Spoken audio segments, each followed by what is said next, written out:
Hey, hello everybody. Thank you for taking time out of your busy day to watch this video. But me and my wife, I'm Jonathan Clarke. I'm gonna go. Should I go Jonathan or Let's Clarke? stay with Clarke Kent. Clarke Kent. So I'm gonna go Clarke Kent. I think that's the best thing to do. But me and my wife, I'm Clarke Kent. Lois Lane. No, I'm sorry. Keisha.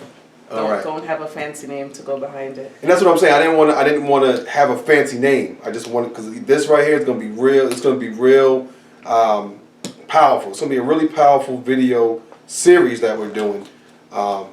Something that we feel like we've experienced, and do we have a handle on it?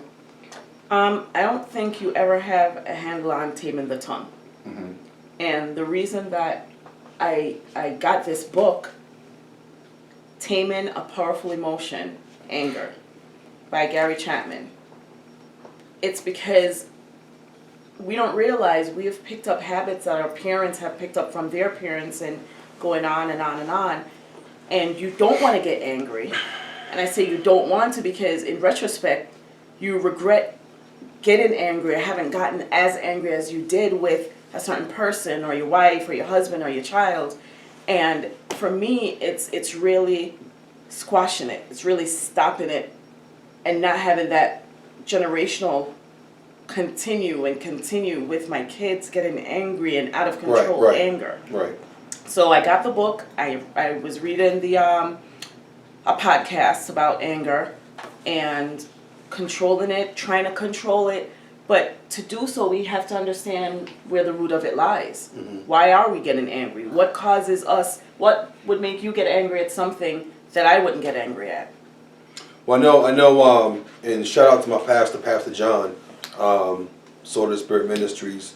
One time I called him and I was like, I felt like it's something that I'm dealing with in my life, anger, accountability. So I tried to call him up and talk with him, and he said, listen, write down everything that makes you angry.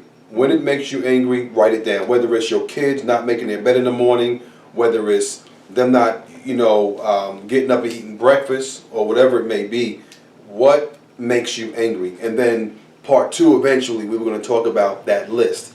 And the enemy creating obstacles in my life, never got around to following up with him about that. So, the littlest things can make somebody angry. And so with all that being said, why don't we first shout out the author of the book, give them their props. Oh, you did already? Yeah. She tried to whisper. She just whispered just now. She's like, I did. A powerful emotion. Gary Chapman. Gary Chapman, okay. So I want to shout out, because I don't want nobody coming after me, suing me. Then I got to be angry. I don't want to get angry, but I'm just saying. So we've been married for 11 years. 11 years now, and we do feel qualified. I feel like our marriage is definitely. We're not there. We're definitely not perfect. Right. I just thought, as a regular couple, dealing with things, that why not create an online study, so to speak, on stuff that I'm sure everybody deals with. Everybody. Let's jump into it. Right. Anger is everywhere. Spouses are angry at each other. Employees angry at their bosses. Teens angry at parents, vice versa. Citizens angry at the government. Television news showing angry demonstrators shouting their wrath, or the weeping mother of a teen gunned down in an angry quarrel. Spend some time around a major airport. Check Thanksgiving, when bad weather has canceled flights, and you will observe anger in action. Clearly, many of us have issues with anger. In addition, and this is the key that got me, Christians are often confused about this powerful and complex emotion. For those who follow Christ, is there ever an appropriate expression of anger? What does the Bible say? Right. Can anger ever be a good thing? Right. So that's something that I really wanted to talk about. When adults know how to deal with their own anger in a healthy, positive way, they not only create a more secure environment for the family, they also have a greater potential for teaching their children how to process anger. Equally important, they're able to build a productive work environment engaging effectively with their coworkers. When adults have not learned to process their anger, marital and family turmoil usually results and sometimes spilling over at work and other settings. Well, I would agree with that. I would agree with that because I know a lot of times if me and my wife, we get into a conflict, yelling match, whatever it may be. And in this series, it's not about trying to be perfect. It's about being transparent, and then we can learn how to tackle the obstacle known as anger. So a lot of times I go to work, I'm angry, I carry it over to work. Yet man of God, love God, but I'm just mad, I'm angry. And two, a mad father, your son gonna end up being angry. Daughter, your mom is a mad person, you're gonna probably end up being mad. So why pass that generational, curse, as we like to say, on to your children? So great read. So that was just some of the, like, you kind of jumped around a little bit. So you just Right. wanted to kind of. The first thing we're going to tackle with, and we're going to read this, we're going to come back, we're going to debate it, we're going to discuss it. It's where does anger come from? Aristotle said, anyone can become angry. Mm-hmm. That is easy. But to be angry with the right person at the right time and for the right purpose and in the right way, Mm-hmm. that is not within everyone's power, and that is not easy. Right. I mean, Jesus did go into the temple, turn over tables. He got angry, and that's where we have to get to the root of. Where does anger come from? Okay. Well, we have our handy dandy notes here. We wanted to at least leave you with something to chew on. First video we wanted to introduce ourselves of Clarke Kent, Lois Lane. I guess she's gonna go by. It's cool with me. But we wanted to, just qualify ourselves, like saying, like, well, why are we on the camera? Because we've been there. We're going through it. We experience it. 2 weeks ago, we've experienced anger, yelling, but we said, God, help us while we help others. So we have our handy dandy notes here. This is going to be known as my handy dandy notepad. And because I forget sometimes. But we have a couple of verses that we can leave you guys with, you ladies with. Sons and daughters, etc. So why don't we get into, I guess, the first Bible scripture, which would be Proverbs 15:18. It says, a hot-tempered man stirs up strife, but he who is slow to anger quiets contention. I see that. I see that. I like that one. I see that one. Read it again.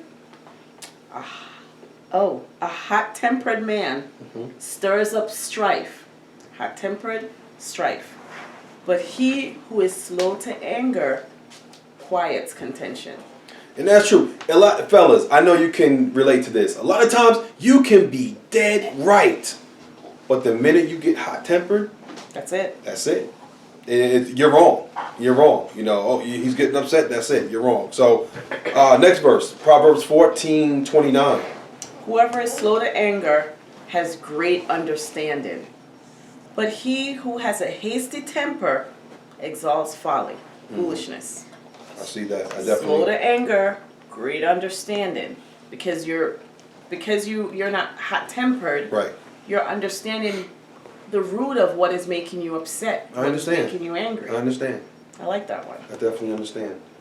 Okay, this is the one Bible scripture that I cannot pronounce, but Ecclesiastes 7 verse 9 says, be not quick in your spirit. That's where it starts, in your spirit, to become angry. For anger lodges in the bosoms of fools. Lodges there. You ever got something stuck between your teeth? And You just can't get it out? Yeah. It lodges in there. That's disgusting. But when mom holds a baby in the bosom, when you see a baby there, it's like, you don't want to hold anger like a baby, right? Coddling it. Coddling. Cuddling? Cuddling? Coddling. Coddling it. Anyway, don't want to drag it out. Okay. But the scripture we want to leave you with to really start the series off with and to get this thing rolling off the right way for the first, take per se, if you want to say take, whatever, is James 1 verse 2. All right. Count it all joy, my brothers, Right. when you meet trials of various kinds, for you know that the testing of your faith produces steadfastness. And let steadfastness have its full effect, Mhm. that you may be perfect and complete, lacking in nothing. Right. So I'm going to take from that, I'm going to take, trials of various kinds. Anger is a trial, but count it all joy. So this week right here for this first video, what we want the people to do, are you pointing to that? Or are you just kind of doing your thing? Okay, I thought I was supposed to read that. But what I want you to do is, I want you to chew on James 1 verse 2. Let's start chewing on James. You're right. So so what we'll do is, this will be like a bundle, like a value It's like meal, a package deal. like a package deal. So the book Anger, and then we have the book of James, and that's what we're gonna do. We're gonna put them together. We're gonna bundle it all together. We're gonna come back and discuss, where does anger come from? Thoughts, Right. comments. Yeah, thoughts and comments. So I'm gonna post this, and what I want you to do is leave your comments. Hopefully the next video won't be this long. Right. Well, it's not that long. Yeah. We got everybody involved right now, so we know the time, we know the sound, everything. So we have everything all together. But definitely thank you for watching this, and just want to say, join us as we tackle this anger thing ourselves At least get to the root of it. and get to the root of it. So we could attempt to control that which has controlled us for so long. For so long. The devil will steal, kill, and destroy. Let's do it. All right. So fist pump. All right. See you later. God bless you guys. Peace out.